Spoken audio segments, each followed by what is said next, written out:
I'm Robert Lawrence Kuhn, and here's what I'm watching. The summit between Chinese President Xi Jinping and U.S. President Joe Biden. What each leader wants and what we should watch for. Here's the background. China has recruited a whole-of-government effort to stabilize and improve Sino-U.S. relations in the run-up to APEC and the summit. President Xi Jinping set the tone via his call for people-to-people friendship and his personal outreach, meeting Bill Gates and California Governor Gavin Newsom, and writing letters to various Americans stressing building bridges of friendship.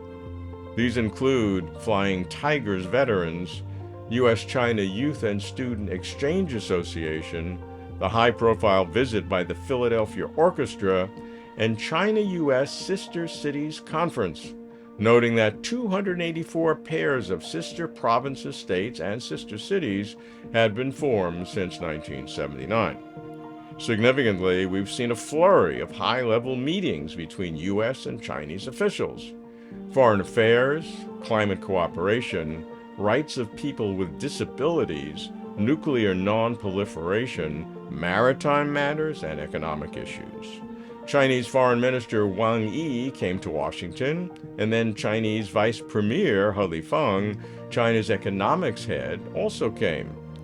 4 U.S. cabinet officials have visited Beijing since June. Secretary of State Antony Blinken, Treasury Secretary Janet Yellen, Climate Envoy John Kerry, and Commerce Secretary Gina Raimondo. Recent talks between Kerry and China's Special Envoy for Climate Change, Xie Jianhua, were called successful. At the Biden-Xi summit, here's what each might like to achieve. President Xi would like to ratchet down tensions with the U.S.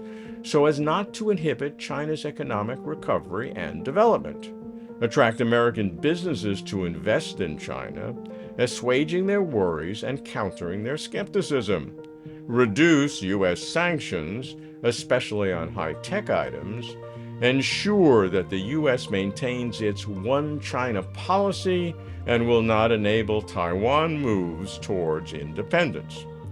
President Biden would like China's cooperation on climate, to reestablish regular channels of communication, especially military to military, limit fentanyl precursors fueling the opioid crisis, reduce risks in the South China Sea and around Taiwan, encourage China to help end Russia's war against Ukraine, and to advise Iran not to interfere through its proxies in the Israel-Hamas war.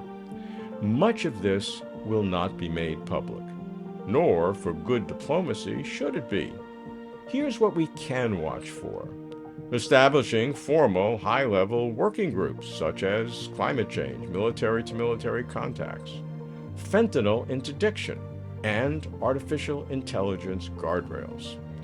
In past APEC meetings, President Xi has stressed regional cooperation, economic globalization, innovation, and green development. At APEC 2021, he said, we must remove barriers, not erect walls. We must open up, not close off. We must seek integration, not decoupling. But much has happened since then. The world is a different place now. And the reciprocity of opening up and the reasons for partially closing off do not find global agreement. Yet, all should recognize that for the global economy to recover from the pandemic and to prosper, we need China and the U.S. to work together. In addition, both leaders have their domestic challenges. Xi has issues with China's economy. Biden has the 2024 presidential election on his horizon. For several years, I've offered 3 prescriptions for U.S.-China relations. First, don't make things worse. For the first time in years, it seems that both sides are trying to do just this.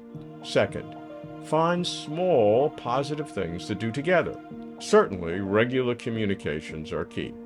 Third, let time pass peacefully.